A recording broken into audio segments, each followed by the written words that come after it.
Selamat malam Bapak Ibu yang terkasih di dalam Kristus, baik yang berada di dalam ruangan ini maupun yang berada di live YouTube.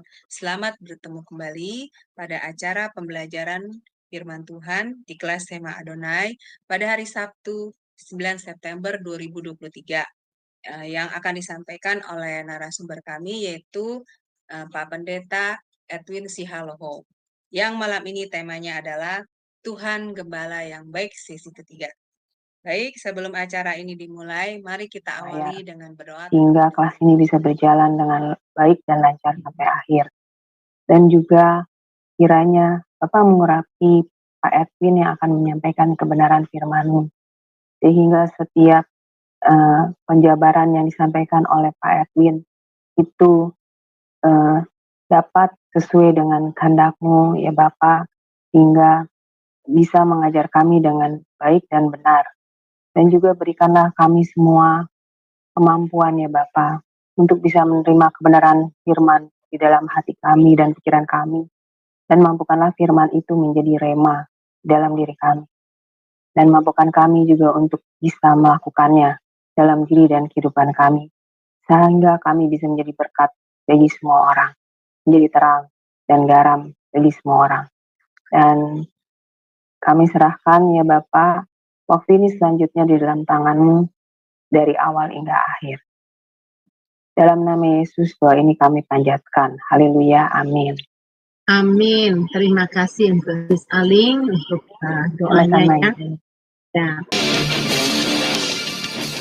Halo semua, berjumpa kembali dengan Sema Adonai. Pada kesempatan ini, dengan bangga, kami dari Sema Adonai memperkenalkan pembicara kita, yakni Bapak Edwin Silalahi. Dan berikut adalah profil singkat dari beliau. Nama lengkap, Dr. Edwin Goklas Silalahi. Lebih sering dikenal dengan Edwin Sihaloho. Lahir di Sidakalang, Sumatera Utara pada tahun 1969. Beliau menikah dengan N. Nafikulu, tinggal di Bekasi, tumbuh besar di kota Tebing Tinggi, Sumatera Utara. Ketika memasuki usia remaja, beliau nyaris kehilangan arah dan tujuan hidup. Beliau kecewa melihat pelayanan gereja dan lingkungan hidup, tenggelam dalam pergaulan yang tidak memuliakan Tuhan. Tetapi Tuhan, dengan cara yang luar biasa, menarik beliau menjadi pelayan. Pada tahun 2000, beliau menyerahkan hidup untuk melayani Tuhan, lalu memutuskan untuk menempuh pendidikan teologi di sebuah STT di Jakarta. Riwayat pendidikan. Pada tahun 2005, beliau menyelesaikan studi S1 Teologi di STT Sun Sugos, Jakarta. Pada tahun 2011, beliau menyelesaikan studi S2 Teologi di STT Ren, Jakarta. Pada tahun 2018, beliau menyelesaikan studi S3 Prodi Teologi di STT Berita Hidup, Surakarta. Pada tahun 2020, beliau menyelesaikan studi S3 Prodi Pendidikan Agama Kristen di STT KDSI Yogyakarta. Pengalaman pelayan. Saat ini, beliau menjadi kapolri dan dosen di STT Eugemene, Jakarta. Beliau menggembalakan di GSKI Epata di Harjamukti, Depok. Beliau pernah berkesempatan melayani di Radio Suara Katulistiwa pada tahun 2017 hingga tahun 2019. Beliau juga mengelola channel YouTube dengan nama program Inten Renungan 3 Menit. Bersama dengan beberapa teman, beliau melahirkan BBCO. Kemudian beliau resign sejak Desember tahun 2022. Beliau juga menulis beberapa buku rohani, di antaranya buku tentang keluarga, kepemimpinan gembala, pengantar perjanjian baru, buku bibliologi yang membahas Alkitab. Dari Sema Adonai terus menyuarakan pengajaran firman Tuhan yang membangun. Selamat malam Pak Edwin. Shalom, Bu. Iya baik. Gimana Pak kabarnya? Sehat ya Pak? Puji Tuhan. Amin. Puji Tuhan. Iya. Baik, untuk mempersingkat waktu, maka saya akan serahkan kelas ini selanjutnya pada Pak Edwin. Dipersilakan Pak Edwin. Iya, terima kasih ya Bapak Ibu yang setia mengikuti acara malam hari ini. Ini pertemuan kita yang ketiga tentang pelayanan penggembalaan mengacu kepada pribadi Yesus Sang Gembala Agung. Hari ini kita akan mengupas pelayanan penggembalaan menurut Perjanjian Baru. Waktu itu sudah kita bahas pelayanan penggembalaan dalam Perjanjian Lama, sudah kita bahas yang minggu lalu, 2 minggu lalu. Lalu kita lanjutkan hari ini pelayanan penggembalaan menurut Perjanjian Baru. Nah, waktu di Perjanjian Lama, Allah juga sudah mengikrarkan dirinya sebagai seorang gembala. Lalu kemudian dia memilih Bapak Abraham yang adalah seorang gembala, Ishak. Jadi founding father dari Bapak iman kita itu adalah seorang gembala. Lalu nabi-nabi, beberapa nabi yang luar biasa, Tuhan pakai sebagai tipologi dari seorang pemelihara, pemberi makan. Nah, ternyata nanti kita belajar dalam Perjanjian Baru, prinsip itu tidak berubah, saudara-saudaraku. Prinsip dalam PL maupun prinsip dalam PB tidak berubah, bahwa pengertian yang sama memberi makan, memelihara pun nanti akan kita temukan dalam Perjanjian Baru. Oke. Perjanjian Baru menyingkapkan tugas Kristus sebagai Gembala Agung yang akan menggembalakan domba-dombanya dengan sempurna, holistik, menyeluruh, paripurna, lengkap. Tuhan Yesus memiliki kualifikasi yang lengkap untuk menggembalakan seluruh umatnya. Setiap jiwa yang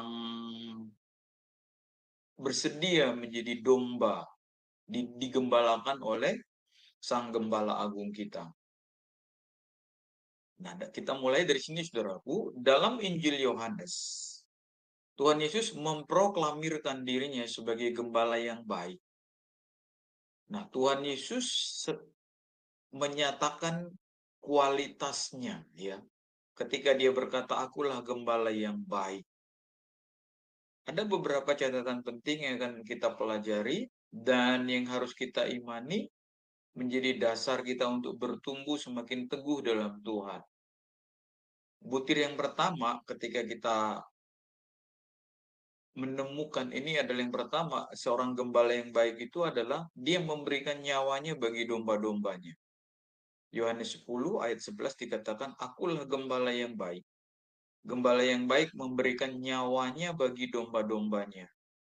Nah, di situ nanti kita lihat ayat 12-13 dalam Yohanes 10 ini, Tuhan Yesus mengkontraskan dirinya sebagai gembala yang baik dengan para gembala upahan. Wah, ini tegas sekali, saudara-saudaraku, ya. Yang sifatnya itu oportunis, mumpung gitu ya. Dan hari ini kita tidak bermaksud menghakimi, kita banyak melihat ya gembala-gembala atau orang-orang yang terlibat dalam penggembalaan sebetulnya tidak lebih daripada gembala upahan. Kualifikasinya hanya gembala upahan gitu ya. Tentu kita tidak bermaksud menunjuk si A si B.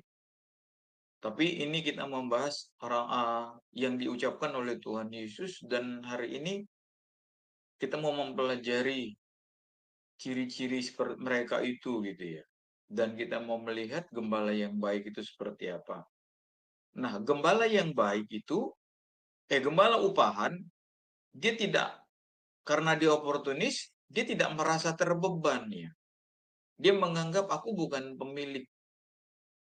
Oleh sebab itu dia tidak memperhatikan domba-dombanya. Yang lebih parah adalah ketika serigala datang, ia lari meninggalkan domba-dombanya. Kenapa?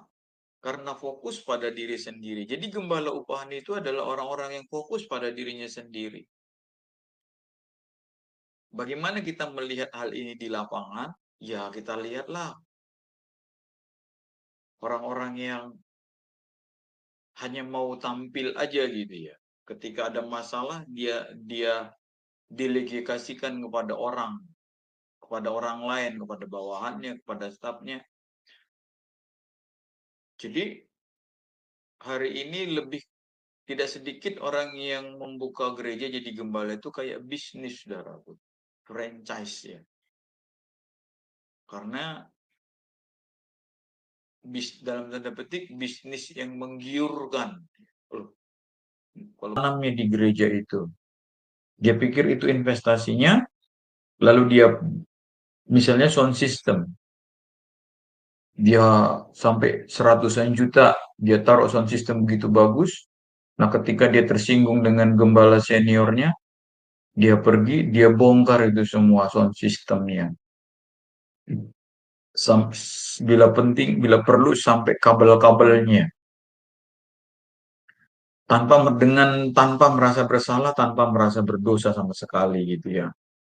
Dia pikir dia benar saja, dan ketika dia selesai membongkar itu pun tidak ada juga tanda-tanda bahwa dia dipukul Tuhan atau apa, celaka, tidak gitu ya. Nah, itulah yang kemudian melegitimasi tindakan mereka itu. Dia malah menuduh pendeta yang ditolongnya itu, yang pernah dia dukung, adalah orang yang tidak tepat menjadi seorang gembala gitu ya. Padahal kemudian gereja itu jalan terus, nah dia nggak tahu juga entah bagaimana nasibnya. Nah gitu ya saudara-saudaraku ya. Jadi gembala upahan bukan pemilik domba karena dia merasa bukan pemilik domba gitu. Dia hanya ingin menggunting bulu dombanya saja.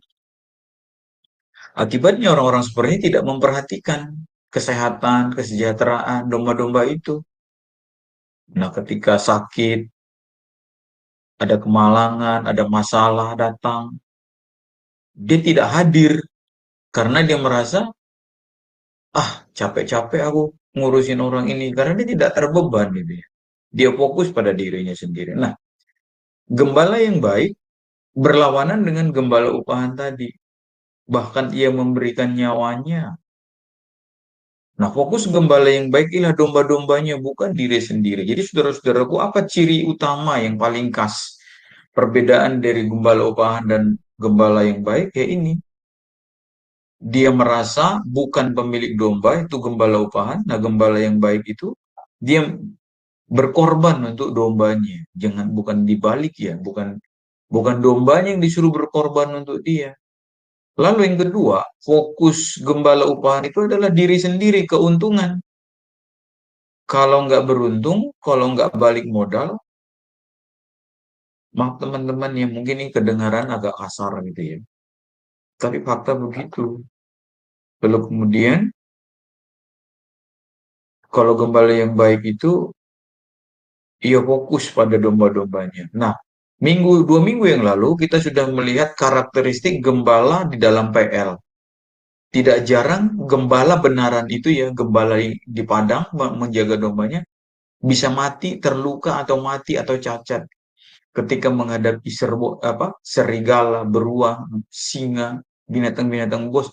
Bahkan perampok-perampok ingin menjarah domba-domba itu. Mereka bertarung nyawa. Gitu. Mereka bahkan tidak menyayangkan nyawanya. Dan inilah yang dilakukan oleh Tuhan Yesus, saudaraku. Nah, kalau Tuhan Yesus sudah bertaruh nyawa bagi kita, kenapa kita nggak serius mencintai Tuhan, nggak sungguh-sungguh mencintai Tuhan? Dia tidak lari ketika bahaya datang. Dia bersama-sama dengan domba-dombanya menanggung beban itu. Bahkan bila perlu dia mempertaruhkan nyawanya agar domba-dombanya selamat. Nah, itulah yang dilakukan oleh Tuhan Yesus ketika ia mati menggantikan hukuman dosa atas kita di kayu salib. Tuhan Yesus adalah gembala yang baik yang telah memberikan nyawanya. Ia mati supaya kita memiliki hidup yang kekal. Itu kualitas yang pertama. Jadi kualitas pertama memberikan nyawanya bagi domba-dombanya. Nah, kualitas kedua mengenal domba-dombanya. Sang Gembala Agung, dia mengenal domba-dombanya. Yohanes 10:14, akulah gembala yang baik, aku mengenal domba-dombaku dan domba-dombaku mengenal aku. Tuhan Yesus mengenal ginosko, semua domba-dombanya. Kata ginosko ini bukan cuma sekedar mengenal, mengetahui, tetapi dia memiliki hubungan yang intim ya, secara pribadi. Di dalam Mazmur 139 ayat 13 dikatakan, sebab engkaulah yang telah membentuk buah pinggangku, menenun aku dalam kandungan ibuku. Jadi Allah sudah mengenal kita, bahkan dialah yang terlibat langsung ya membentuk kita di dalam perut ibu kita, dalam kandungan ibu kita masing-masing. Dikatakan Allah mendandani kita, menenun. Allah sendiri, saudaraku. Jadi benar-benar Allah mengenal kita. Dia mengetahui bakat-bakat apa yang ada pada diri kita, kemampuan-kemampuan apa yang dalam diri kita. Karena dia yang menaruhnya, saudaraku. Tentu Allah menaruhnya berdasarkan sifat-sifat genetika yang kita terima yang kita warisi dari orang tua kita. Itu pun kadang-kadang ada juga hal-hal yang spektakuler ya.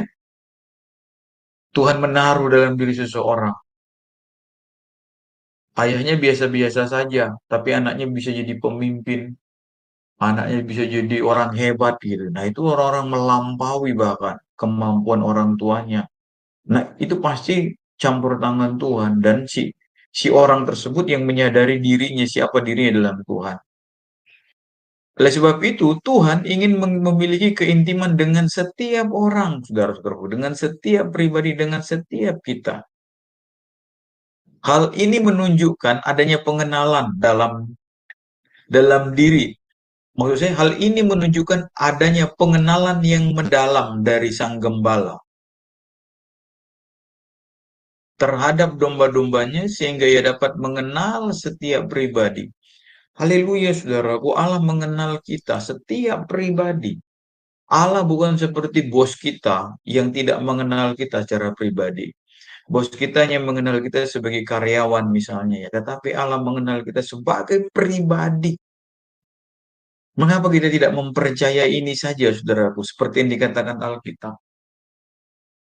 Oleh sebab itu jangan ragu, jangan bimbang hanya oleh karena ada masalah, hanya karena kita menghadapi berbagai problem yang kelihatannya ruwet, tak ada sepertinya, tak ada jalan keluar. Justru di situ kita harus teguhkan iman kita bahwa Allah tak pernah meninggalkan kita. Dia ada gembala yang baik, saudaraku. Haleluya, saudaraku. Dia gembala yang baik. Dia tidak pernah meninggalkan kita. Dia tidak pernah meninggalkan kita. Dia tidak pernah membiarkan kita kebingungan selamanya. Mungkin ketika dia mendidik kita, tampaknya dia meninggalkan kita. Itu tampaknya saja ya. Tetapi pada dasarnya tak mungkin Allah meninggalkan kita. Apalagi kita yang selalu berseru dan berharap padanya. Hanya memang kita tunggu saja jalan cara kerja Allah. Jangan takut, jangan bimbang, jangan was-was ya.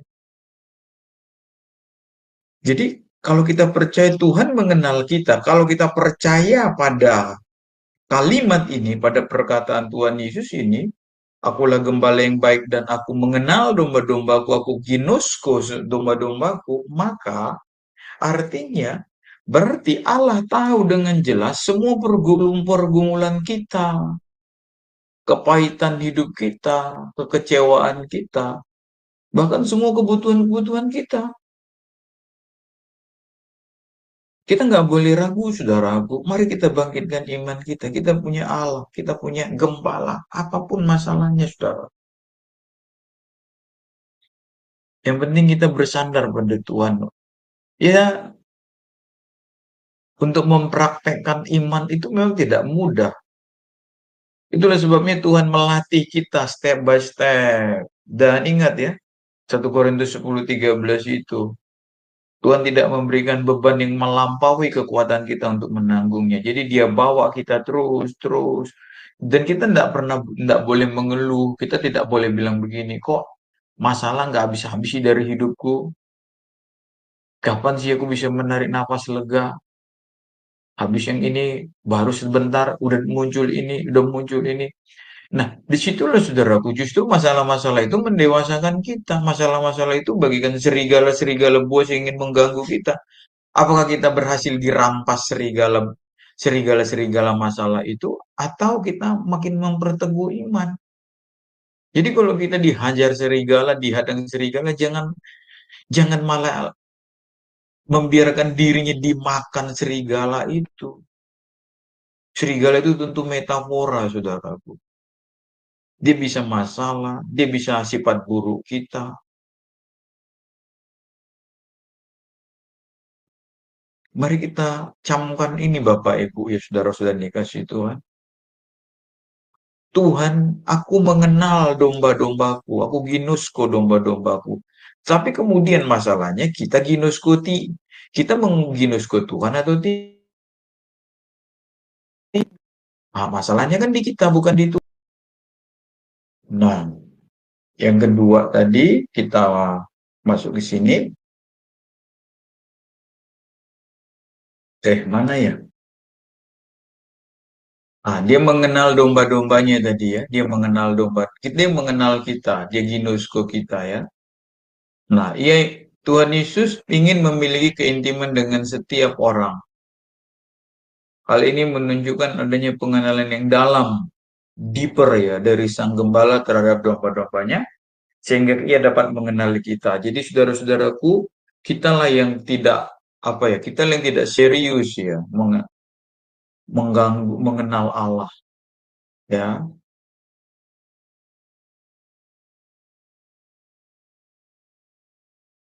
Saat Tuhan mengenal kita, nah ini menarik ya kalimat ini ya. Dia tahu segala pergumulan kita. Dia tahu kepahitan, kekecewaan, bahkan semua. Jadi saudaraku, ada satu hal yang bisa kita lakukan yaitu pasrah pada Tuhan. Nah, pasrah ini tidak berarti pasif. Kita ini pasrah tapi aktif ya. Pasrah tapi aktif, tidak pasif. Tetap kita kerjakan apa yang bisa kita kerjakan. Jangan ragu saudaraku. Saya sudah 23 tahun ini sejak tahun 2000 melayani Tuhan ya. Mulai dari mahasiswa teologi ya. Saya jalan terbata-bata, saya jalan terhuyung-huyung ya, sempoyongan, ragu-ragu, waduh, tapi terus saya yakin saya ada di titik ini semata-mata karena anugerah Tuhan, bukan kekuatan saya. Oke, kualitas yang ketiga dikatakan dia memperlengkapi kita, saudaraku. Dia menyerahkan nyawanya, kemudian dia tadi mengenal domba-dombanya, nah dia memperlengkapi kita. Dalam Ibrani 13 ayat 20-21, sekarang Allah sumber damai sejahtera yang telah membangkitkan kembali Yesus Tuhan kita sang gembala agung atas domba-dombanya dengan darah perjanjian yang kekal, kiranya memperlengkapi kamu, memperlengkapi kita dalam segala hal yang baik untuk melakukan kehendaknya. Dan biarlah ia bekerja dalam kita untuk menyenangkan hatinya melalui Kristus Yesus yang kepadanya lah kemuliaan sampai selama-lamanya. Jadi saudaraku, Tuhan Yesus bukan sekedar gembala, tapi adalah gembala agung, megas, besar, hebat. Tidak ada satupun gembala yang dapat melebihi Tuhan Yesus dari segi kualitas gembala itu ya. Ia adalah gembala yang sempurna, lengkap, utuh. Ia baik, ia benar. Ia menuntun, membimbing kita menjadi pribadi yang sebenarnya. Nanti Bapak Ibu bisa baca Mazmur 23 ya. Tetapi tadi seperti saya bilang, kita harus aktif. Kita nggak boleh malas. Jangan putus asa. Jatuh bangkit lagi, gagal usaha lagi. Jangan berhenti, jangan berpikir Tuhan tak menolong saya. Jangan saudaraku, Tuhan selalu punya banyak cara untuk menolong kita. Allah kita itu Allah yang kreatif.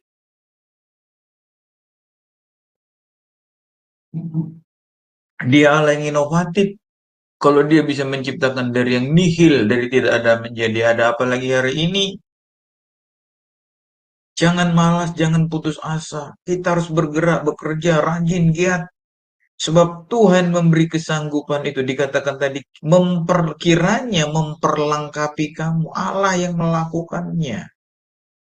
Memperlengkapi kita dengan segala hal yang baik. Apa? Untuk melakukan kehendak Allah. Tentu kalau kita pasif, malas-malasan, Tuhan tidak suka ya kan. Dia katakan, hai pemalas, belajarlah pada semut. Tapi saudaraku, biarpun pelajarannya tampak sederhana, tapi kita melihat sisi dimensi yang lain lagi. Kita diingatkan kembali bahwa kita punya Allah, punya gembala yang memperlengkapi kita. yang terus-menerus mendewasakan kita. Nah, kualitas yang keempat, ia adalah gembala yang peduli, saudaraku. Ia mencari dan menyelamatkan yang tersesat dan terhilang. Ia meluruskan yang tersesat dan menemukan, mencari sampai menemukan. Bukan sekedar mencari, tapi sampai menemukan. Sampai menemukan. Nah, dia pelukannya terlalu luas, saudaraku, untuk tempat kita berteduh. Kita punya pelukan sempit, saudaraku. Orang yang melukai kita, kita hitung 2-3 kali cukup. Yang keempat kali kita tutup sempit. Pelukan kita sempit bagi jiwa-jiwa, saudaraku, bagi orang-orang. Tapi pelukan Tuhan itu lebar, selalu tersedia tempat bagi kita. Itulah sebabnya dikatakan sekalipun dosamu merah seperti kirmizi akan kubuat menjadi putih seperti salju. Artinya bagi manusia tidak ada yang tidak tak mungkin gitu ya. Tapi Tuhan bisa mengubah itu, saudaraku ya. Itulah keajaiban Tuhan. Lukas 19 ayat 10 dikatakan, sebab anak manusia datang untuk mencari dan menyelamatkan yang hilang. Mencari dan menyelamatkan. Bukan mencari. Lukas 15 ayat 4, siapakah di antara kamu yang punya 100 ekor domba dan jikalau ia kehilangan seekor di antaranya tidak meninggalkan yang 90 ekor di padang gurun dan pergi mencari yang satu sampai ia menemukan. Garis bawah ini, saudaraku, sampai ia menemukannya. Dia datang mencari dan menyelamatkan. Dia tidak mencari doang. Kita mungkin sering sampai pada kita hanya sampai mencari aja, saudaraku. Kita cari, habis itu nggak pulang-pulang. Maksudnya kita cari, nggak ketemu, ya udah kita biarkan gitu ya. Artinya, kita nggak serius ya. Atau orang ini bikin salah, kita maafkan 1, 2, 3. Habis itu kita tidak mau lagi gitu ya. Cukup gitu ya. Itulah kualitas kasih kita. Tapi jangan juga gara-gara informasi ini, gara-gara firman ini kita bilang, aha, kalau begitu saya buat dosa aja. Saudaraku, kita tidak tahu kapan kita hidup.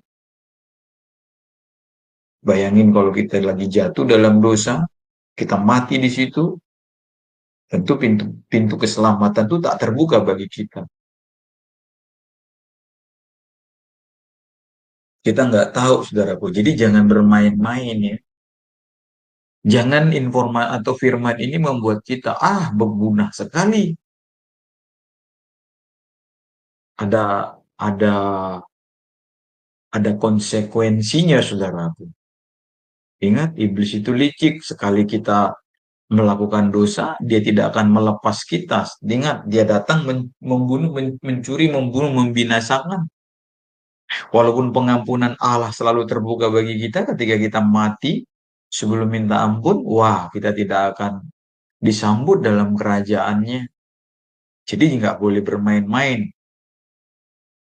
1 Petrus 2 ayat 25, sebab dahulu kamu sesat seperti domba, tapi sekarang kamu telah kembali kepada gembala dan pemelihara jiwa. Tuhan Yesus memiliki kasih yang luas, lebar, dan dalam untuk menerima kita kembali. Hatinya selalu terbuka untuk mengasihi dan mengampuni kita. Maka jangan keraskan hati. Datanglah pada Tuhan jika kita jatuh dalam dosa. Minta ampun dan berhentilah. Berhentilah. Berhentilah melakukan dosa. Dalam nama Tuhan Yesus Kristus.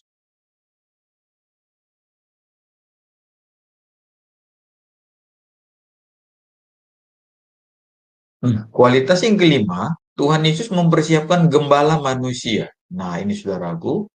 Jadi Tuhan Yesus pun mempersiapkan gembala bagi gerejanya, bagi umatnya. Dia adalah gembala agung dan dia mengutus gembala-gembala di kemudian hari karena Tuhan kita Yesus naik ke surga. Kristus adalah gembala agung dari gereja, namun demikian Tuhan Yesus juga menggunakan gembala-gembala manusia. Kepada Petrus yang memberi perintah untuk menggembalakan domba-domba Allah. Jadi ide bahwa Allah menyediakan para gembala untuk gereja adalah hal mendasar untuk memahami pentingnya kelembagaan dan fungsi gembala dalam perjanjian baru. Tapi ada dua catatan penting, saudaraku. Kristus adalah pusat penggembalaan. Jadi gembala-gembala manusia ini tidak boleh memusatkan pelayanan penggembalaan itu kepada dirinya, tetapi mengajak jemaat bersama-sama dengan dirinya untuk fokus pada gembala yang agung.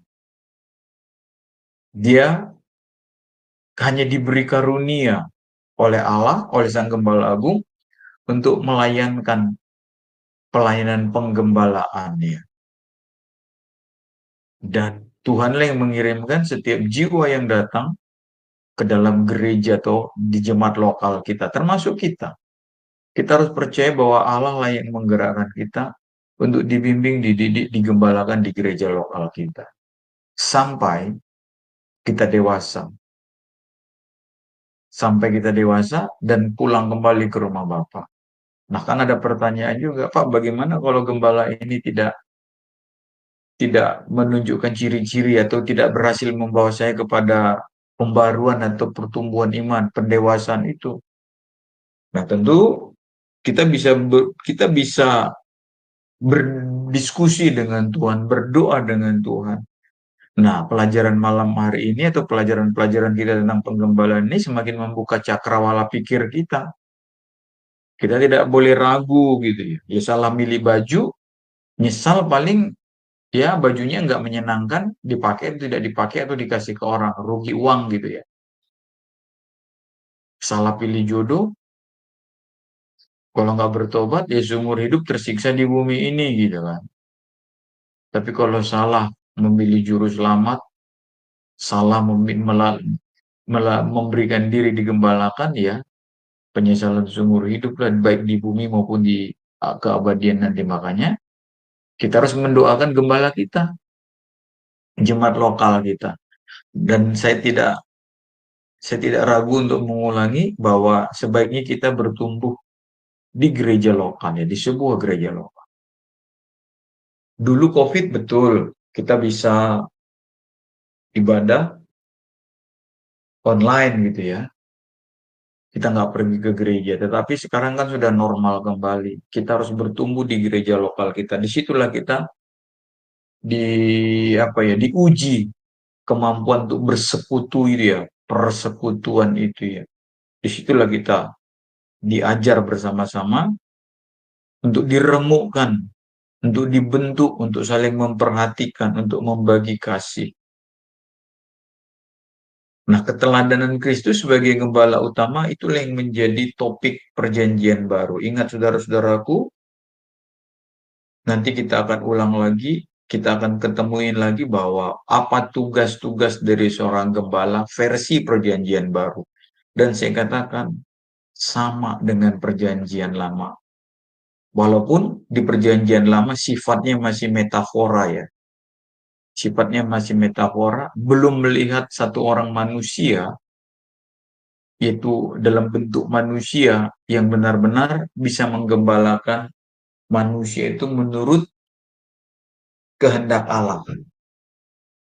Sampai nanti kemudian zaman PB, Yesus lahir, Yesus datang ke dunia, dan dia yang mengklaimkan, memproklamirkan dirinya sebagai akulah gembala yang baik itu.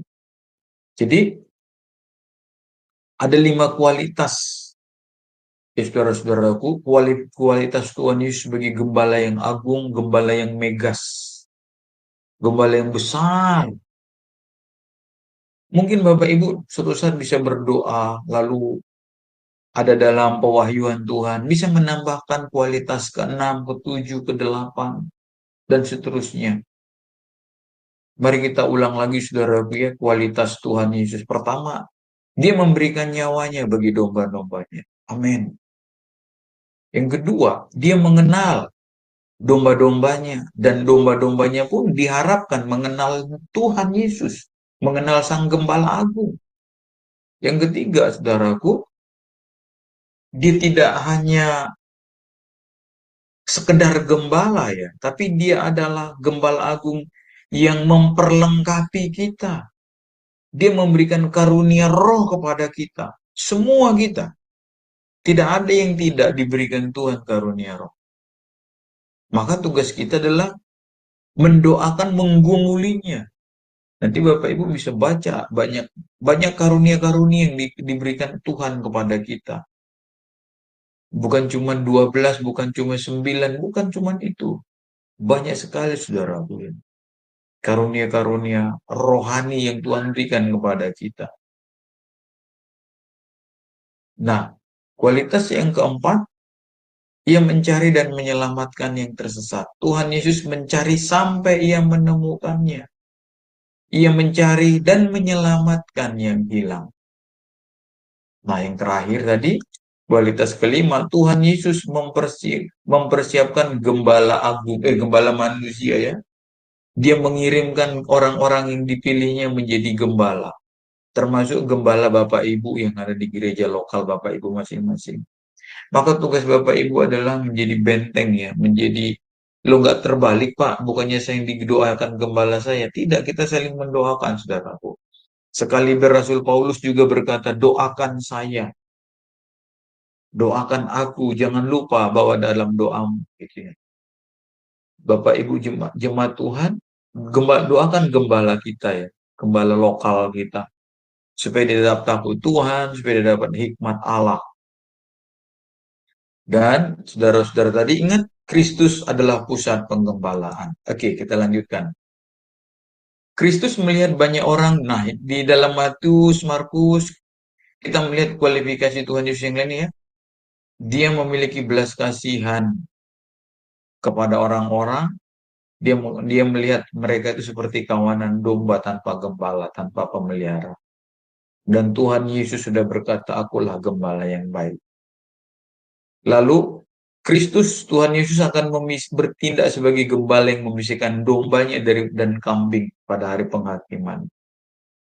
Nah, Tuhan Yesus adalah suri tauladan bagi setiap gembala dalam menjalankan penggembalaan.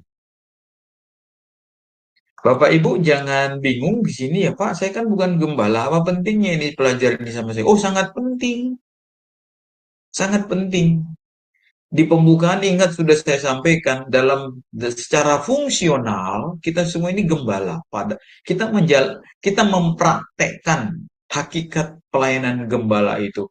Walaupun kita tidak gembala dalam struktural dalam organisasi, tetapi secara fungsional suami menggembalakan istri, keluarga Bapak Ibu, ayah ibu menggembalakan anak-anaknya,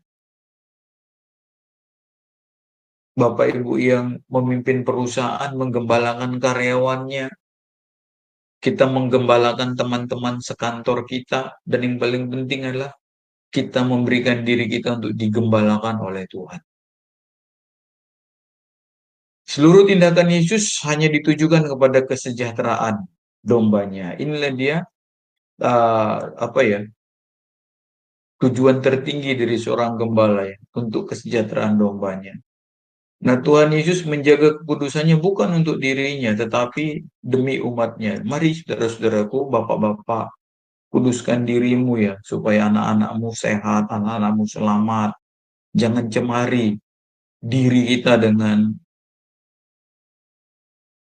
uang, penghasilan yang tidak halal gitu ya, dengan penghasilan yang tidak benar.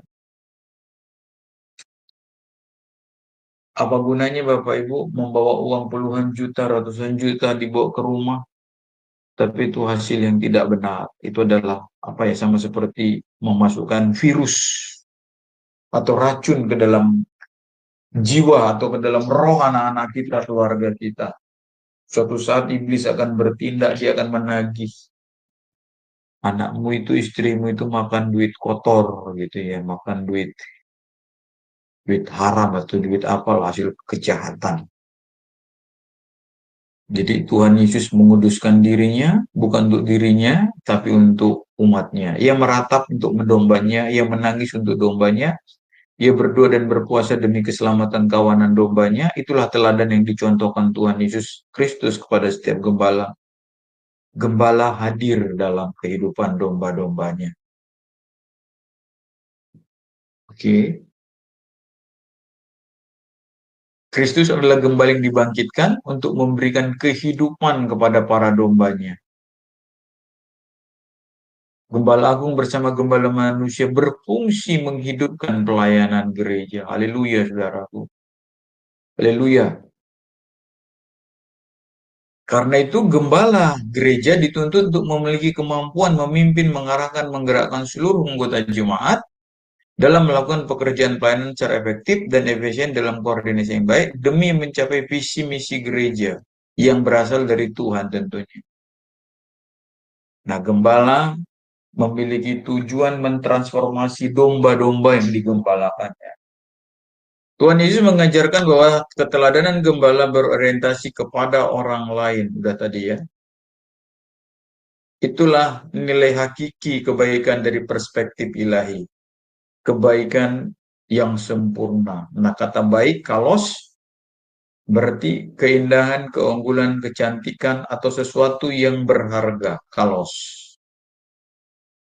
Kebaikan yang lahir dari dalam kedalaman batin yang meneduhkan, kebaikan yang terbukti dan tahan uji. Artinya, kebaikan itu tidak menuntut balasan. Waduh, ini paling sulit, saudaraku. Karena kebaikan kita itu bersyarat. Bahkan kadang-kadang ketika kita baik ya, kebaikan itu dicurigai, disalah mengerti. Nah, jika hal itu terjadi, kalau memang kebaikan kita itu berkualitas kalos, ketika kita berbuat baik dicurigai, ketika kita berbuat baik dihujat, Allah ada maunya itu gitu ya.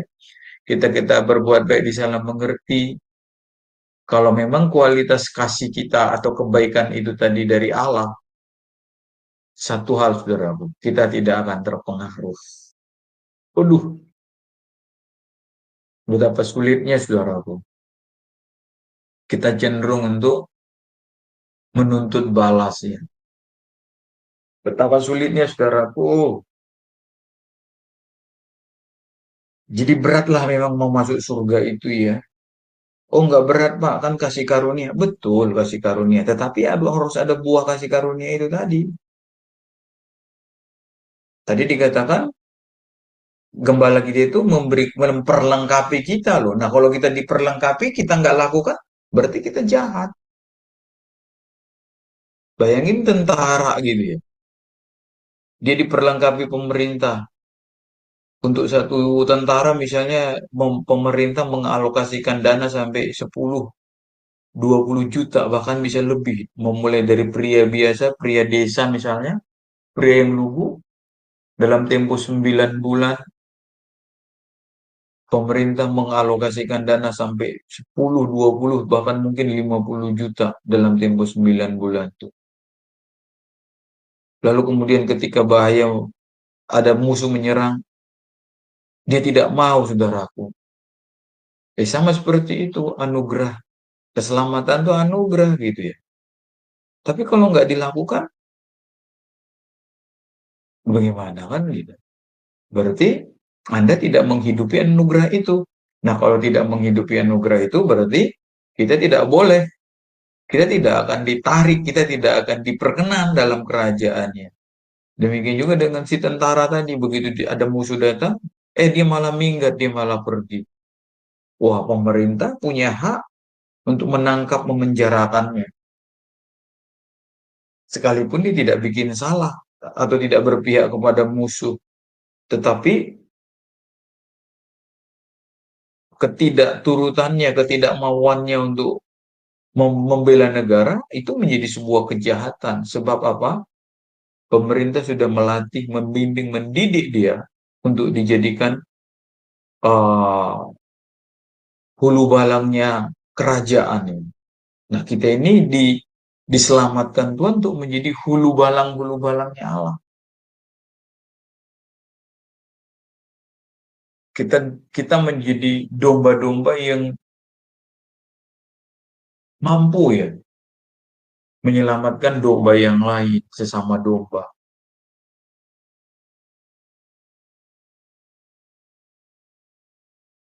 Ketika kebaikan dicurigai, dihujat, disalah mengerti, ia tidak terpengaruh. Ia tidak berubah menjadi buruk.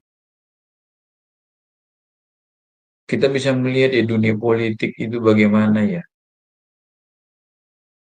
Hari ini musuh, 5 tahun lagi menjadi teman. Hari ini dicaci maki, 5 tahun lagi bisa menjadi puji-puji gitu. Itulah politik dunia. Kita nggak ngerti ya.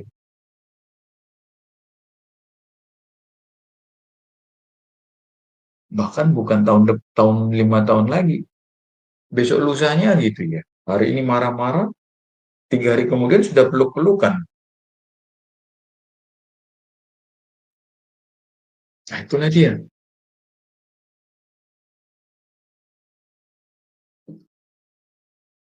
Demikian juga sebaliknya, hari ini peluk-pelukan, bentar lagi udah marah-marahan, saling caci, saling serang. Pada saat seperti itulah kebaikan itu menjadi unggul ya Bapak Ibu. Aduh, ini kayak mimpi aja kita ya. Bisa nggak kita kayak gini? Harusnya bisa ya.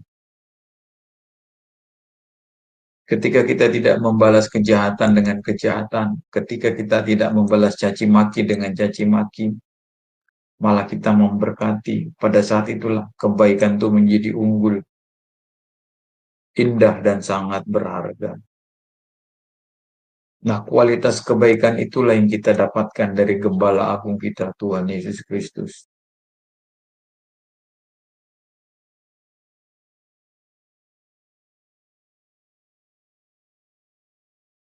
Oke, saya berhenti dulu di sini. Ada yang mau kita diskusikan? Silakan, Bapak Ibu. Iya, baik. Terima kasih pada Pak Edwin atas penjabaran materinya malam ini. Luar biasa ya Pak tentang perkara yang lalu. Baik, sebelum kita masuk pada sesi tanya jawab, atau bagi yang ingin bertanya, harap raise hand terlebih dahulu ya Bapak Ibu, maka akan dibuka unmute-nya oleh operator kami. Ya, dipersilakan Bapak Ibu sekalian yang mau bertanya untuk materi malam ini, atau mau di sharing juga boleh ya Pak Edwin ya, sepertinya Pak. Boleh. Materi malam ini, iya. Baik, kalau belum ada, saya dulu deh Pak. Ini saya tertarik dengan dengan tadi Pak Edwin bilang bahwa kita diperlengkapi. Artinya kan setiap orang itu pasti mempunyai karunia ya Pak, diberi oleh Tuhan. Nah, berarti kalau kita menyia-nyiakan karunia itu, sebenarnya itu bagaimana Pak? Tidak benar ya Pak ya, sikap seperti itu ya Pak. Maksudnya kita bisa gitu, tapi kita bilang nggak bisa gitu. Jadi apa itu, seperti males kali apa gimana ya Pak? Seperti itu ya, gimana Pak? Tolong diperjelas. Coba ya baca Yakobus 4:17 itu Bu. Coba Yakobus 4 ayat 17. Yakobus 4 ayat 17. 4 ayat 17.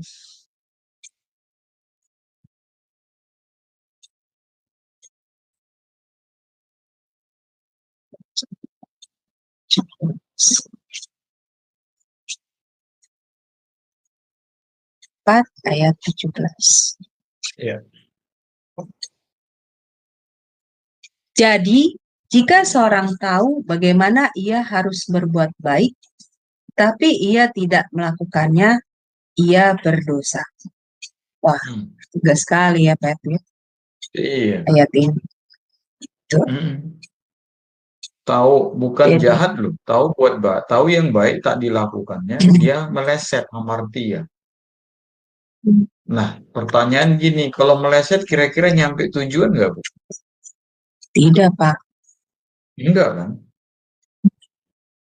Itu. Berarti dia tidak masuk tujuan Tuhan.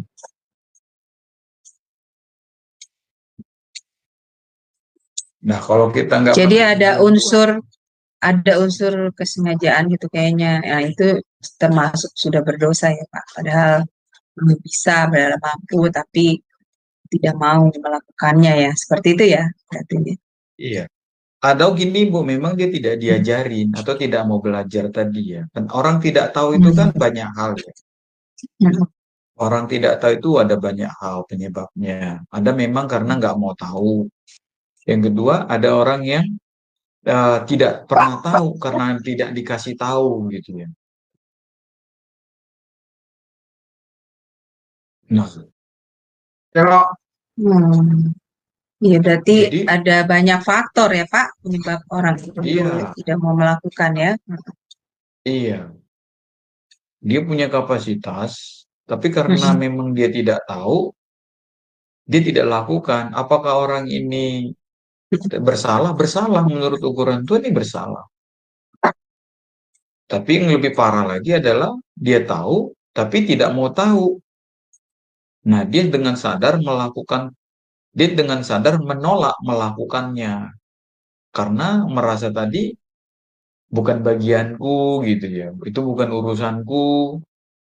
Ngapain capek-capek, apalagi kalau sampai menyita waktu, memakan korban, korban uang, korban tenaga. Ah, enggak ah, oh enggak ah, enggak mau ah, pelayanan capek gitu ya. Bukannya dapat duit malah ngeluarin duit. Tapi kemudian dia kan berhadapan dengan pengadilan Tuhan nanti kan. Yang ditagih Tuhan tuh pertama-tama apa yang sudah kau lakukan dengan bakat-bakat yang kubuat dalam dirimu kan itu. Dengan karunia yang kau kuberikan bagimu gitu kan.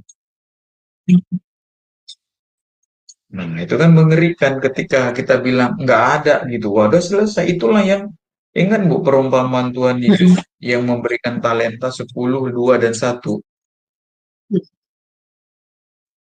Nah, itu yang ditagih Tuhan kan.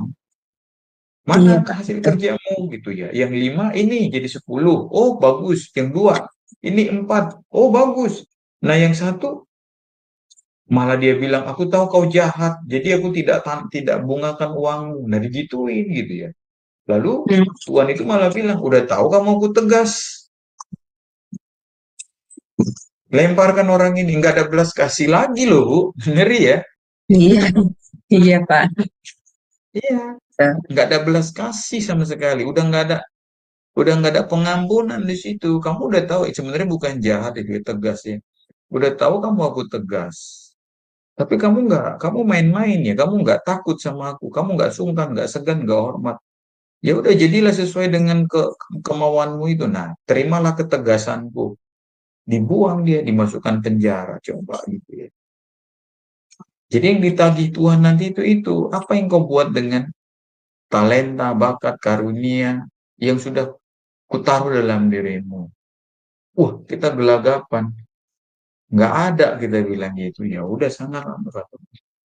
Tapi kita bilang kita kan nggak buat jahat, aku kan nggak begini. Nah, sedang yang sudah mengembangkan talentanya jadi lagi nanti masih aku tidak kenal kamu, masih setuju 21, 22, 23 ini. Iya betul. Iya Pak. Apalagi, iya, apalagi yang nggak buat apa-apa. Iya, betul Pak. Ya. Iya, Nah, ini satu lagi nih gitu. Pak, yang Oke. mengenal dombanya. Nah, Pak Edwin, Hmm, kalau sekarang ini kan gereja itu kan umatnya banyak, Pak. Nah, bagaimana hmm. gembalanya itu bisa mengenal dombanya yang segitu banyak, Pak Edwin?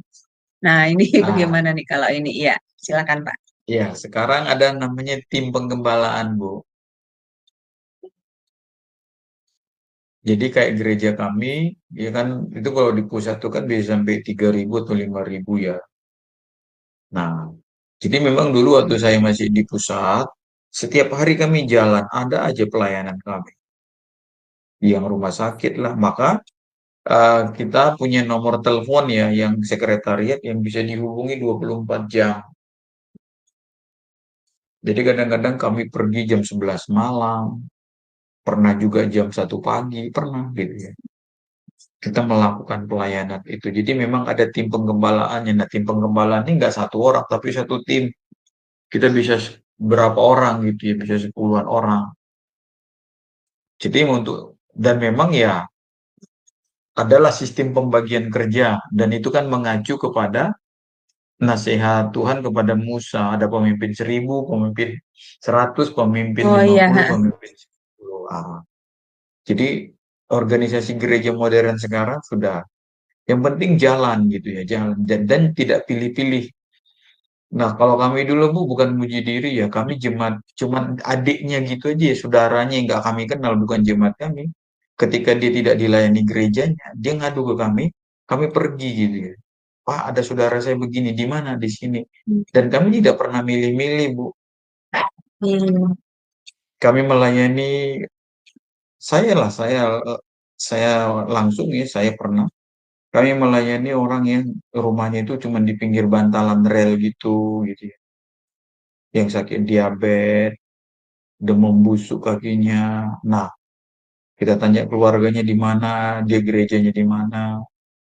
Beberapa yang memang kita mampu tangani, kita tolong ke rumah sakit. Ada yang sampai meninggal.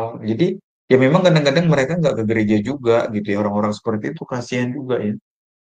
Nah, kita yang dipanggil gitu ya. Karena mereka tahu gereja kita tidak pilih-pilih dari gereja mana pelayanannya. Jadi, tim kita yang dipanggil. Saya melakukan itu dulu waktu saya di tim diakonia gereja kami. Jadi, bagaimana menangani jemaat yang ribuan? Ya, ada tim. Maka tim penggembalanya nggak satu ya.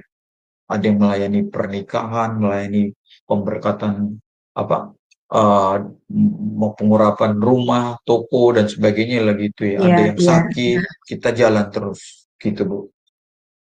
Oh iya, berarti ada tim ya Pak ya. Nah, makanya saya tadi mikir, Ya, atuh kalau banyak banyak gembalanya, banyak dombanya bagaimana? Oh ya, benar berarti dibagi ya tim tim berapa orang untuk berapa wilayah gitu ya Pak. Seperti itu ya Pak ya. iya, Oke, iya. ya baik. Oke ya, kita Terima lanjutkan kasih. ya. Ya, kita lanjutkan lagi. Silakan Pak. Sama-sama Ya. Bu. Ya, mari kita lanjutkan teman-teman. Nah, kita sampai sini sekarang ya. Keberhasilan seorang gembala keluar ya Bu ya. Tidak Pak, tidak keluar. Oh, tidak Oh iya, keluar. keluar keluar Pak. Barusan keluar ini. Ya, Oke, oke, oke. bentar. Ya, Ya, keberhasilan ya seorang sudah. gembala, ya, keberhasilan seorang gembala tergantung pada bagaimana ia menaruh jemaatnya dalam hatinya. Nah, ini saudara-saudaraku, kunci seorang gembala, apakah dia memang benar-benar ada, apakah jemaatnya itu ada di hatinya, gitu ya. Nah, Paulus menuliskan ini ya kepada jemaat Filipi, kamu ada di dalam hatiku. Jadi, intinya keberhasilan penggembalaan itu adalah menuntut kasih yang sungguh-sungguh. Rasul Paulus melihat keselamatan orang lain adalah merupakan tanggung jawab setiap jemaat. Nah, Paulus, saudara-saudaraku, melihat keselamatan tanggung jawab setiap orang yang bertumbuh dewasa sebagai buah dari penggembalaan. Nah, Paulus sendiri berkata, supaya aku sedapat mungkin memenangkan beberapa orang dari antara mereka. Inilah kerinduan hati Paulus untuk memenangkan jiwa-jiwa. Jadi, saudara-saudara, di tengah-tengah kesibukannya untuk menggembalakan, seorang gembala tidak boleh lupa bahwa jiwa-jiwa lain di sekelilingnya menunggu untuk diselamatkan. Itu tadi ya, kita harus memiliki kepedulian kasih kepada setiap jiwa-jiwa. Nah, ada beberapa cara yang digunakan oleh Rasul Paulus dalam pelayanan penggembalaannya yang bisa juga kita lakukan. Yang pertama, menjadi teladan. Ini pun merupakan pelayanan kita, Bapak Ibu ya.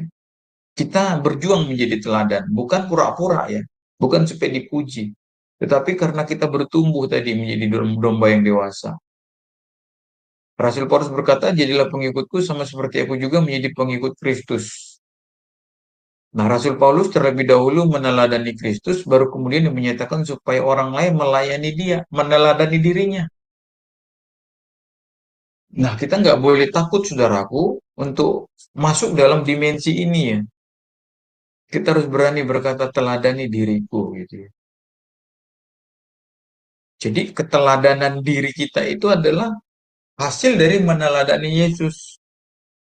Nah, ketika orang tanya kita, itulah disitulah kita tunjukkan bahwa inilah orang yang meneladani Yesus. Lalu kemudian Paulus juga melalui khotbah dan mengajar. Jadi ini pelayanan penggembalaan yang praktis, Bapak Ibu ya.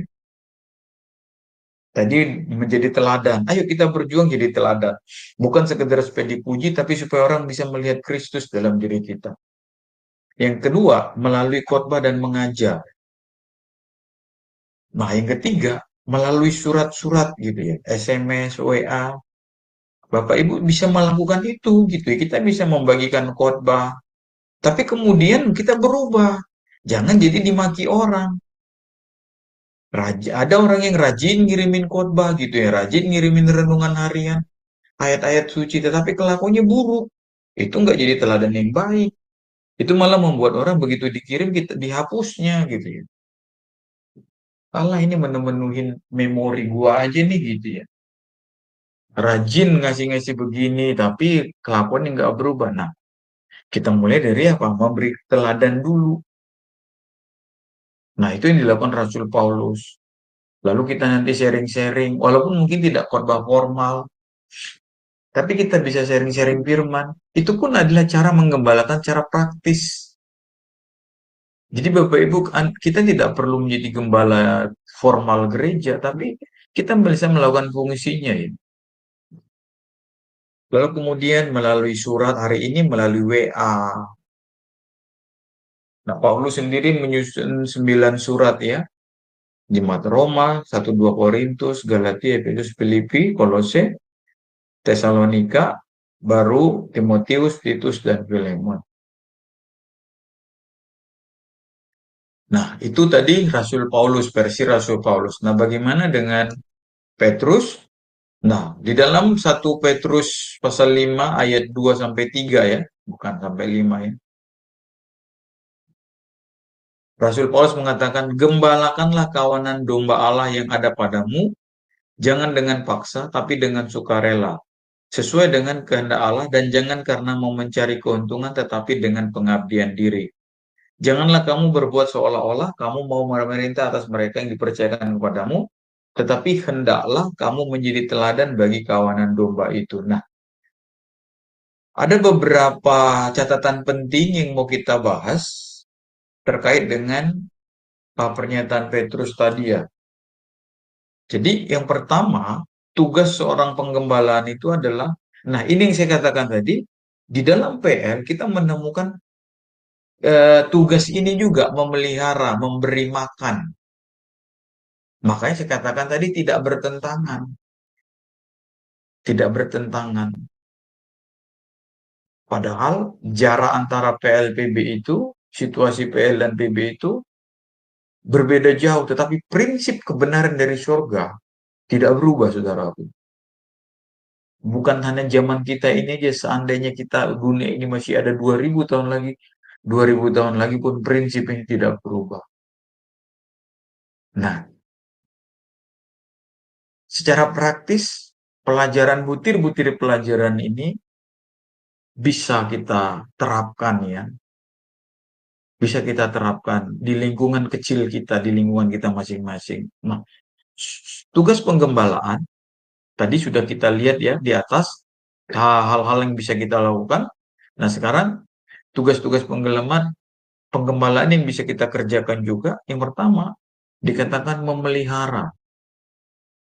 Memelihara. Dalam bahasa Indonesia, kata memelihara ini bisa juga digunakan menggembalakan. Nah, kata menggembalakan itu sejajar dengan memelihara. Nah, kata memelihara dari istilah Yunani poimano. Artinya memelihara sebagai gembala. Persis seperti seorang gembala terhadap dombanya. Benar-benar gembala terhadap dombanya. Jadi, fungsi seorang gembala dalam memelihara ini adalah dia memberikan makan minum domba-dombanya. Nah, dalam hal kerohanian, seorang gembala itu mengajak jemaat Tuhan untuk menikmati makanan rohani. Apa itu? Kebenaran firman Tuhan. Saudara-saudara, hari ini banyak atau tidak sedikit domba-domba Tuhan yang tidak terpelihara dengan baik. Mereka makan sembarangan, saudara-saudaraku ya. Mereka tidak diberi rumput yang sehat, minuman yang sehat, itu firman Tuhan yang murni, firman Tuhan yang ditafsir secara benar. Betul mereka seakan-akan dipelihara, padahal sebetulnya tidak. Padahal sebetulnya tidak.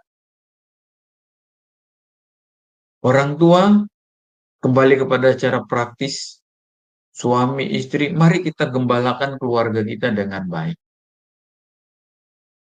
Kita pelihara di dalam kasih Tuhan ya. Memelihara, merawatnya. Pertama-tama kita berikan makanan yang sehat, yaitu firman Tuhan yang murni. Hari ini saudara-saudaraku, banyak siaran dari internet ini ya, banyak sekali ya dari internet. Bisa YouTube, bisa tulisan berupa apapun yang melimpah. Nah, kita harus menyaring ya, kita harus menyaring. Saya nggak tahu ya, saya dikirimin gambar sama seorang mahasiswa saya, ada KKR di mana ya, anak kecil dorong-dorong itu, orang pada rebah gitu ya. Lalu dia tanya, Pak Edwin gimana ini menurut Pak Edwin? Saya nggak tahu, bilang, saya nggak bisa, karena secara Alkitabiah tidak ada seperti itu. Saya juga tidak ada di situ gitu, jadi saya tidak tahu gitu ya. Apakah ini kategori sihir katanya? Saya nggak bisa jawab, saya tidak bisa justifikasi gitu ya. Saya tidak bisa menjawab secara tuntas. Tetapi yang aku tahu Alkitab tidak ada seperti itu gitu ya. Walaupun memang dalam kitab Amos ya, dari mulutmu anak-anak kecil itu ada seperti itu ya. Dan itu nanti dikutip oleh Petrus waktu di Kisah Para Rasul. Orang-orang pada rebah, lalu kemudian pendetanya begini rebah lagi gitu ya. Nah, salah seorang pendeta di Jakarta ini pernah mengatakan mengkritik praktik-praktik seperti itu. Dan dia bilang dengan tegas dan berani, hadirat Tuhan tidak pernah menumbangkan gitu ya. Bukan menelentang gitu ya. Beliau mengajarkan, tapi membuat orang tersungkur sujud ke depan, bukan terjengkang ke belakang gitu ya. Saya pernah mendengar begitu juga. Saya pikir-pikirkan gitu jawabannya. Ini kan orang dikibas begitu lalu jatuh terbelang ke belakang gitu. Nah, saya hanya mau belajar dari Alkitab aja. Alkitab bilang, maka tersungkurlah mereka di kaki Yesus. Mereka tidak terjengkang. Mereka tersungkur di kaki Tuhan Yesus. Mereka bersimpuh di kaki Tuhan Yesus. Jadi, sujud, jatuhnya itu sujud. Bukan telentang begitu. Saya bilang gitu. Ya terserah kamulah menafsirkannya gitu ya. Saya tidak bisa tegas bukan karena saya takut apa tidak gitu ya. Ya, banyak juga cara kerja Tuhan macam-macam. Tapi yang jelas ini tidak ada. Yang saya pahami tidak ada dalam Alkitab. Jatuh terjengkang ke belakang. Yang ia tersungkur, iya tersungkur. Selalu Alkitab katakan tersungkurlah iya. Orang tersungkur itu kan jatuh nunduk kepalanya ke bawah. Sikapnya hormat, sikap menyembah. Bukan jatuh terlentang begitu ya. Nah, terutama kita menjaga dari spirit dunia ini ya, spirit dunia ini. Yang kedua, menurut catatan Petrus, tugas penggembalaan itu adalah mengawasi, epikopeo, yang berarti peduli, yang penuh kewaspadaan. Nah, seperti saya bilang tadi ya, Pak, bagaimana menurut Bapak peristiwa ini?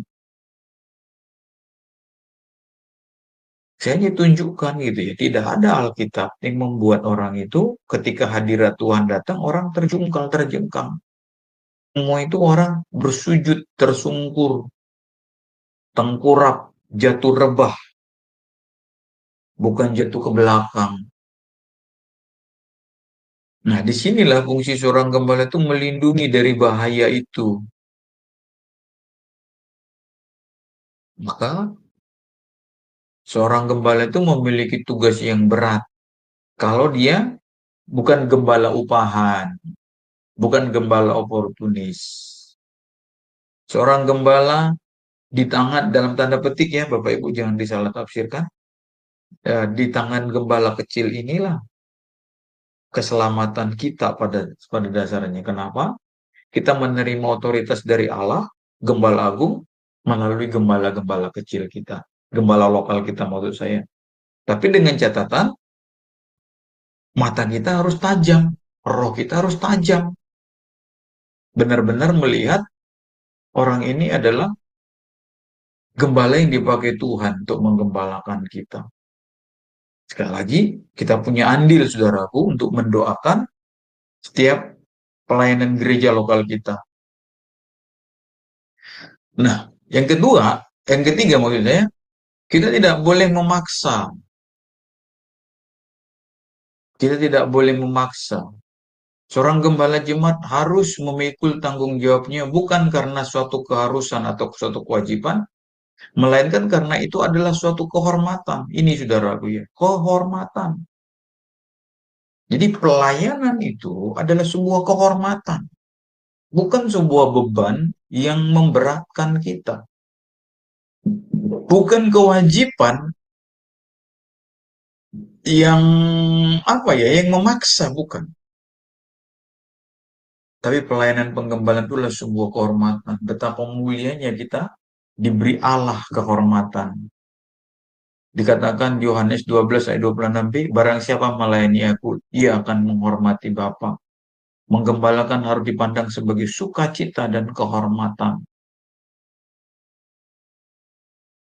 Jadi, Bapak Ibu, ada beberapa gereja yang dalam organisasinya buat gembala musik gitu ya. Ya, kalau dalam bahasa rohani kita gunakan istilah gembala ya. Gembala musik, manajemennya, gembala administrasi, dan sebagainya. Ya seperti misalnya ini jadi gembala, moderator itu ya gembala juga lah gitu ya, secara fungsional. Ya harus sabar-sabar gitu kan. Kadang-kadang kan ada orang salah klik, ya apa, ya kita pengen marah juga kita. Tapi kan tidak boleh kita menggembalakan, Ibu Fuiling kan menggembalakan. Bu Heni menggembalakan Sema ini gitu ya. Ya harus punya jiwa besar. Karena kita menghadapi teman-teman yang rindu melayani, tetapi jiwanya belum gitu ya, belum siap untuk sepenuh hatinya melayani itu. Jemaat-jemaat rindu belajar, tetapi hatinya masih berontak-berontak juga. Nah, disitulah tugas kita sebagai gembala. Gembala sema, gembala moderator. Kenan perasaan juga kalau ketemu orang-orang yang nggak bisa dibilangin gitu ya. Tetapi puji Tuhan mereka masih mau belajar. Kita hargai itu gitu. Jangan gara-gara kita tersinggung, kita cut orang, kita tutup kesempatan baginya, jangan gitu kan.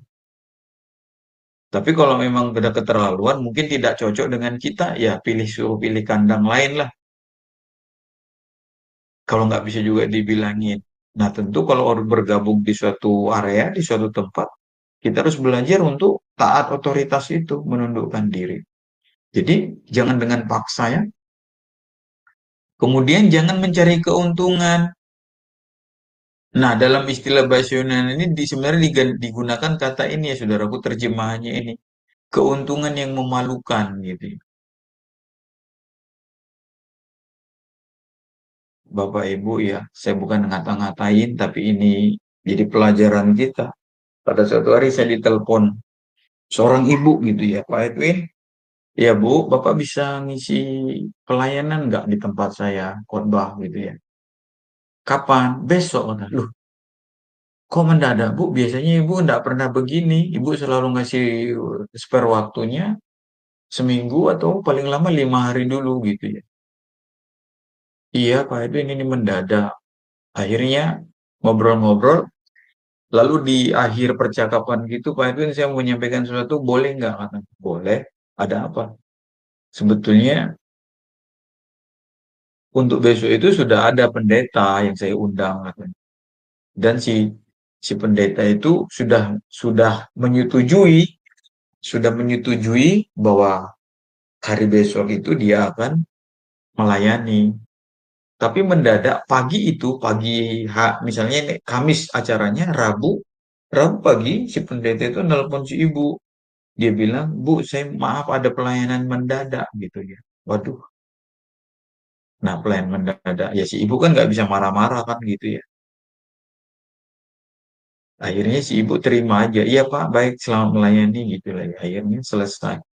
Nah, jadi sekitar jam 10 atau jam 11 itu si ibu ini telepon saya tadi. Lalu dia tanya, Pak besok bisa mengisi nggak? Oh bisa, saya bilang itu. Lalu kemudian diceritakanlah cerita tadi itu. Lalu dia tanya pendapat saya, bagaimana menurut Pak Edwin begitu? Aduh, ya nggak mungkin juga kita rendahkan teman kita ya sama-sama pendeta gitu ya. Ya, nggak tahu lah Bu, begitulah hari ini pelayanan itu. Yang yang dia bilang nggak enaknya itu kenapa harus hari ini mendadak. Coba seandainya Pak Edwin nggak ada yang kan saya tidak punya referensi kenal pendeta banyak. Saya kan kenal hanya beberapa saja. Saya bilang aja, ibu itu udah puji Tuhan Bu, ibu nggak dipermalukan gitu kan ada yang sudah menggantikan. Ya, gitu. Jadi saudara-saudaraku, saya pikir keuntungan yang memalukan tuh ya kayak gini juga ya. Dia batalkan di sana karena mungkin pelayanan di tempat lain itu lebih banyak, lebih menguntungkan apapun bentuknya. Saya tahu memang kalau ibu ini pelayanan di tempat ibu ini ya sorry ya kalau saya sampaikan ya sekedar transport aja dikasih gitu ya. Tapi saya selalu suka cita gitu ya. Kalau diundang ibu itu saya suka cita sekali. Sekedar transportasi aja gitu yang transport ini apa gitu ya. Bos, bagi saya sudah luar biasa gitu ya. Kita ngobrol-ngobrol dengan peserta, nggak banyak sih, 15, ibu-ibu semua itu, 15 orang, kadang-kadang 20 orang. Nah, tapi kemudian si Bapak Pendeta yang diundang semula itu membatalkan segitu aja gitu ya. Saya sebagai hamba Tuhan yang merasa sedih juga. Apakah betul ada yang mendadak, toh dia pelayanan juga kan katanya, ada pelayanan mendadak. Apalagi kalau ternyata pelayanan itu menjanjikan secara ekonomi, nilai ekonomi lebih besar. Nah, itu kan memalukan sebetulnya. Jadi motifnya nggak benar gitu ya, motifnya salah. Itu nggak kudus lah. Maka di sini kata orang gembala jemaat tidak boleh rakus, uang, tidak boleh orientasi keuntungan pribadi. Ia harus memiliki tujuan dan motivasi yang kudus. Petrus pernah apa ya, memarahi orang ya, menghardik orang ya. Dikatakan kiranya binasalah kiranya uang itu bersama-sama dengan engkau. Ini waktu itu ada seorang Elimas apa siapa ya?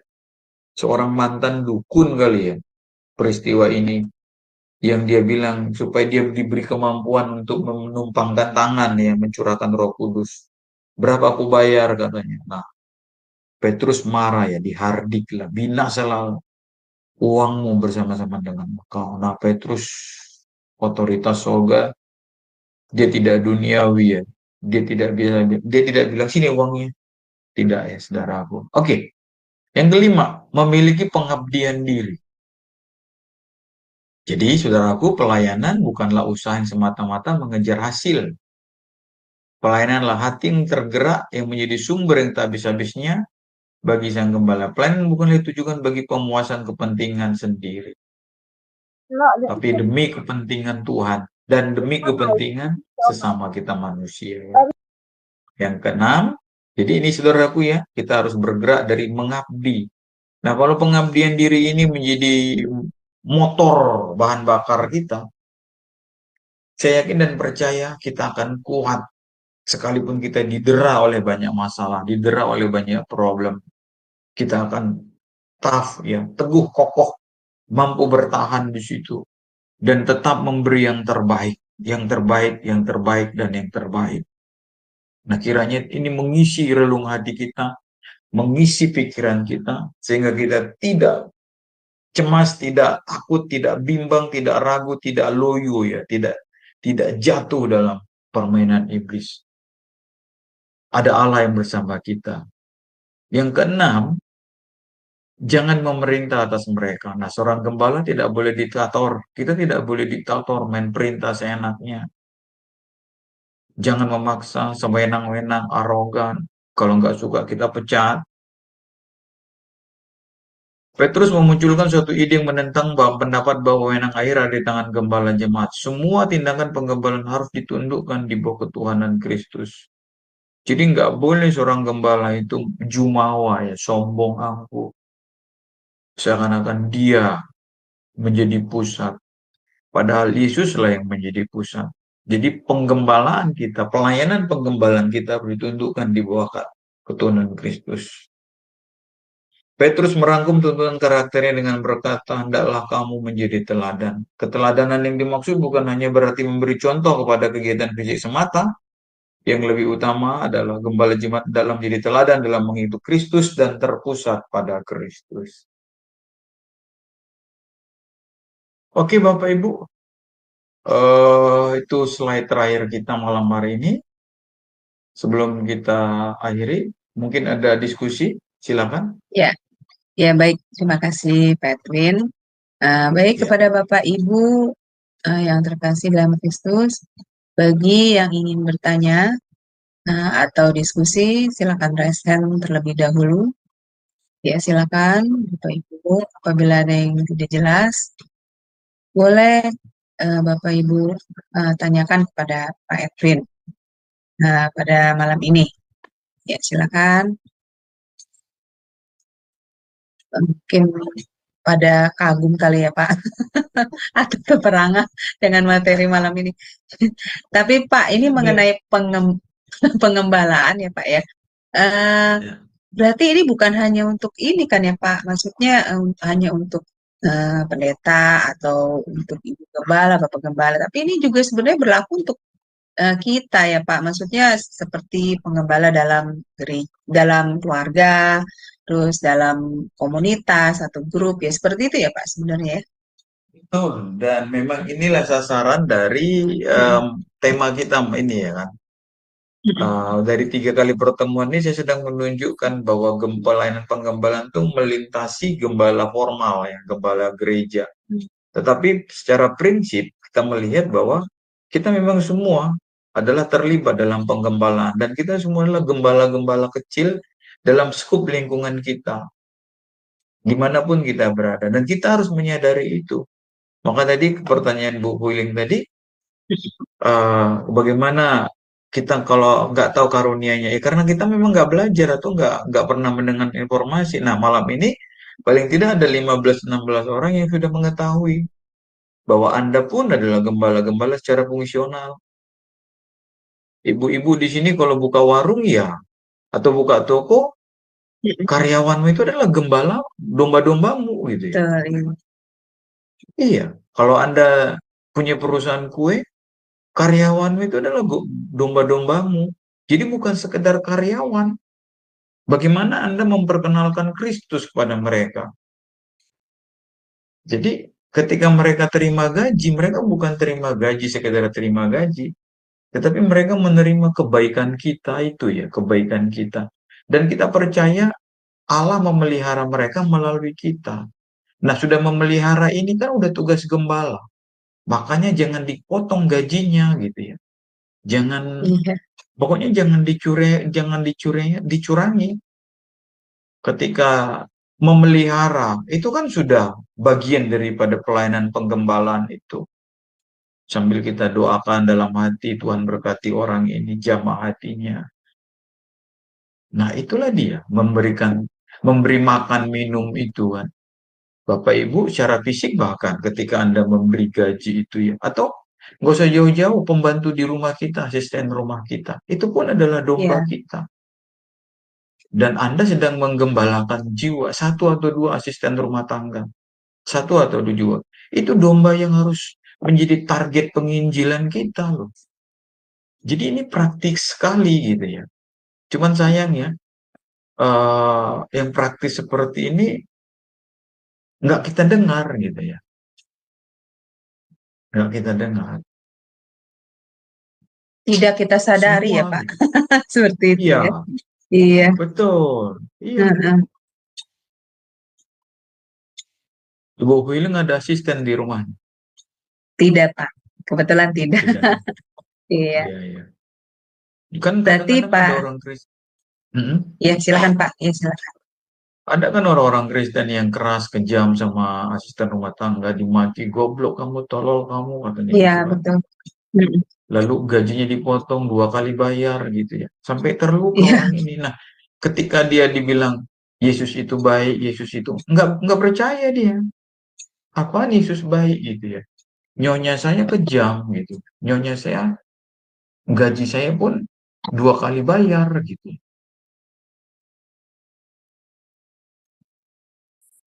Kasar bicaranya. Nah, coba kita menggembalakannya. Itu kan kita menggembalakan, memelihara tadi. Apalagi kalau asisten kita itu suaminya nggak kerja atau mungkin single parents gitu ya. Dia punya anak 3, suaminya meninggal atau bercerai. Jadi kita memelihara hidupnya. Nah, itu kan itu tadi sudah kita bahas. Itu kan fungsi seorang gembala. Jadi Bapak Ibu udah gembala walaupun Bapak Ibu tidak di gereja pelayanan, tapi Anda di rumah dan Anda punya tanggung jawab dan gembala kita semua gembala agung kita Yesus. Bapak Ibu menggembalakan 1 jiwa, 2 jiwa itu dan di hadapan Tuhan kualitasnya sama. Gitu. iya benar Pak. Dan ini mengenai ini juga ya Pak, teladan ya. Tadi Pak Edwin ada membahas tentang teladan. Ya sebenarnya mengenai teladan ini memang tidak mudah ya Pak. Maksudnya jadi kita yang dimaksud dengan teladan di sini kita bisa mengatakan kepada orang lain atau mengajarkan, tapi terlebih dahulu kita harus bisa mempraktekannya pada diri kita sendiri ya Pak. Yang benar seperti itu ya Pak Edwin Iya, ya. iya, Supaya iya. orang lain itu bisa melihat teladannya pada diri kita. Maka ketika itu orang itu akan respect secara tidak langsung kepada kita. Seperti itu ya Pak Edwin ya, mengenai teladan Iya, ini Bu. ya. Iya. Iya, betul sekali. Dan sepertinya banyak orang yang bisa bicara tapi nggak bisa meneladani ya Pak Edwin. Saya melihatnya Ya, sih seperti termasuk itu. iya, betul lah. Iya. Makanya kan ngeri-ngeri sedap gitu kan, ngeri-ngeri. Iya. Tapi kita harus bicara. Kita harus bicara. Akhirnya kita kan dikejar ya. Jangan jadi kita takut bicara, kita dikejar. Jadi kita dituntut untuk, jangan ngomong doang kamu gitu ya. Ayo lakukan. Ya. Betul, betul Pak Edwin. Jangan Iya, juga jadi berhenti belajar gitu ya. Aduh Pak, berat kali pelajarannya, aku belum mampu. Jangan gitu. Itu pasti pikiran dari iblis. Dia iya, nggak mau, iblis kan nggak mau kita bertumbuh, belajar terbuka.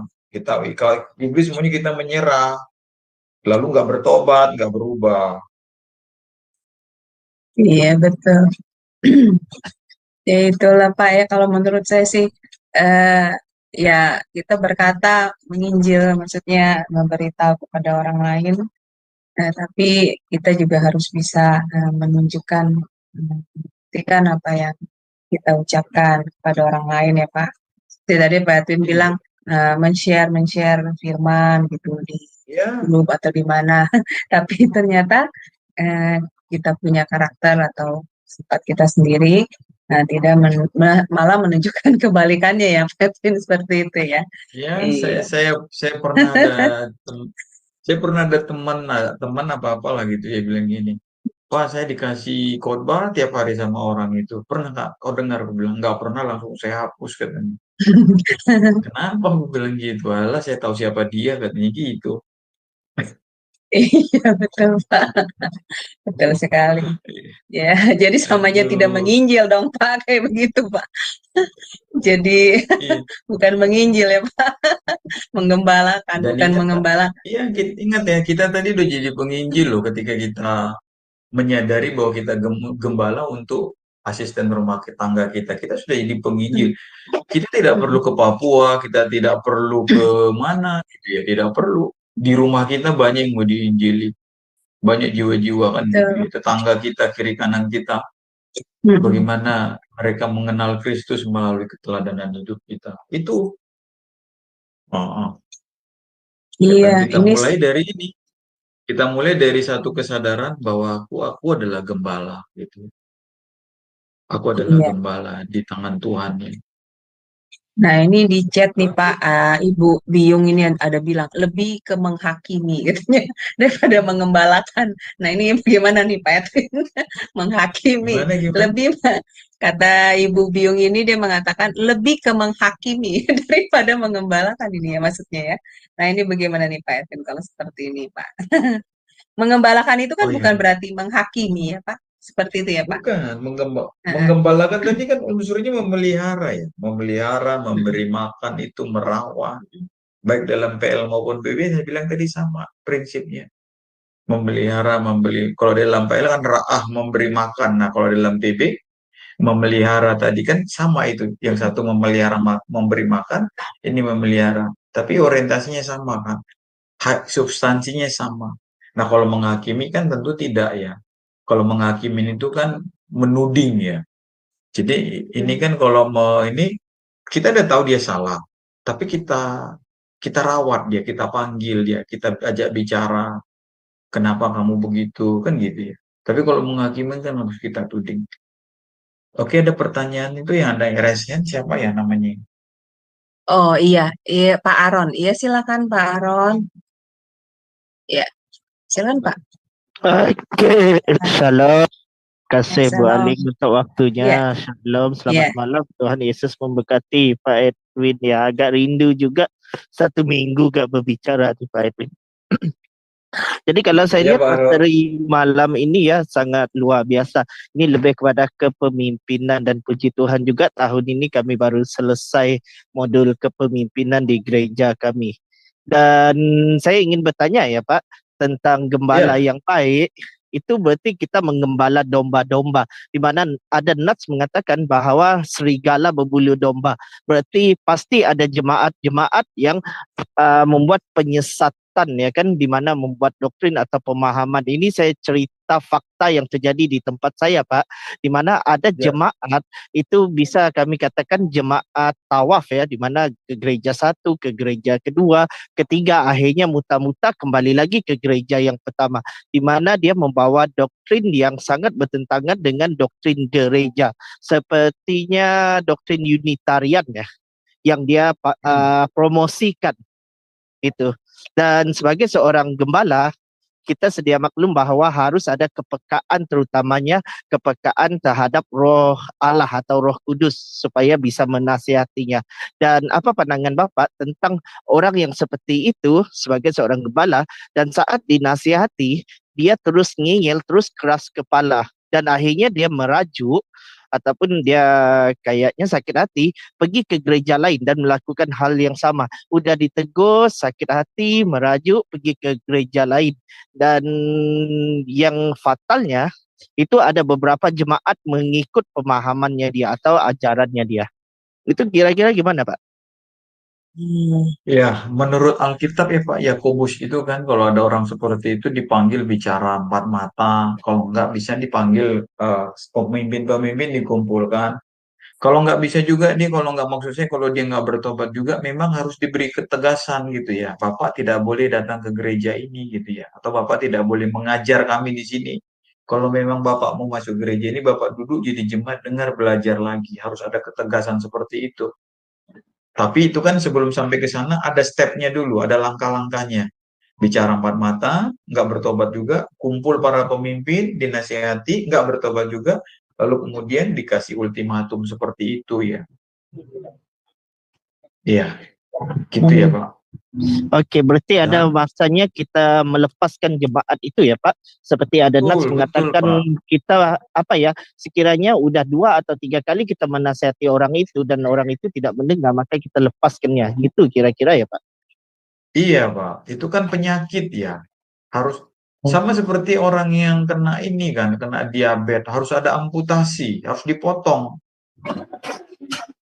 Harus dipotong. Nah, di dalam Yohanes pasal 15 juga Tuhan berkata kan, akulah pokok anggur yang benar gitu kan. Nah, ada padaku ranting yang tidak berbuah, dipotong. Ranting berbuah juga dipotong supaya bersih. Tapi ranting yang tidak berpotong dibuang, dipotong dan dibuang gitu ya. Jadi jangan tapi kita harus ada prosedurnya, jangan langsung dihakimin ya. Tapi kita cek dulu dia, benarkah Anda tidak sesuai dengan gereja? Benar. Kalau udah benar, nggak cocok, kita berpisah jalan. Jangan ganggu jemaat. Kalau Anda mau mengembangkan ajaranmu, ajarkanlah di sana. Jangan jemaat ini diganggu, kasihan kan gitu ya. Saya kira gitu Pak, tindakannya dari gereja. Jadi ada step-step yang harus dilakukan supaya jemaat dilindungi juga. Gitu ya Pak Aron.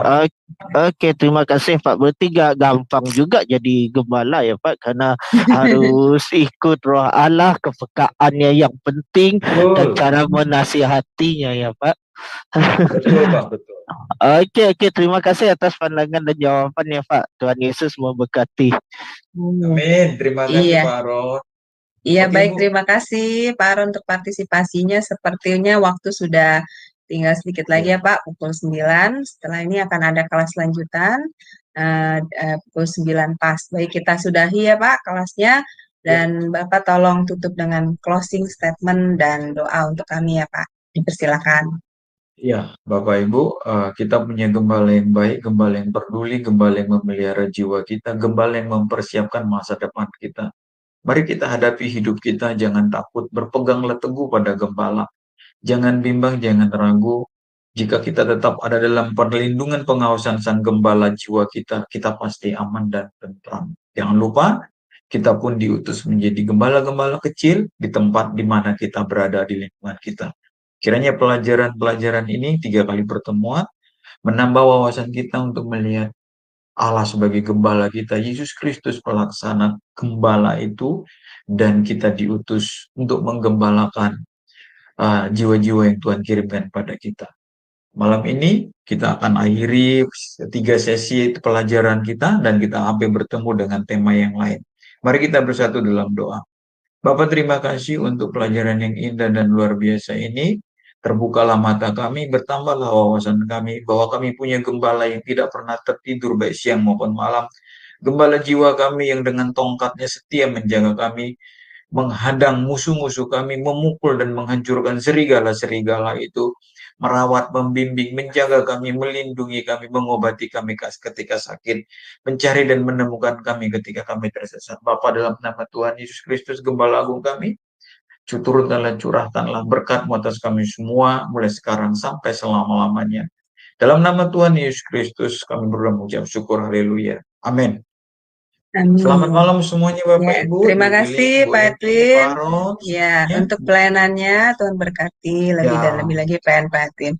Ya baik, tetap stay ya Bapak Ibu, karena setelah ini masih ada kelas terakhir di SMA Adonai, yaitu pukul 9 waktu Indonesia Barat. Ya baik, terima kasih Bapak Ibu yang terkasih di dalam Kristus atas kehadirannya di kelas ini. Tuhan Yesus memberkati. Shalom, shalom, shalom.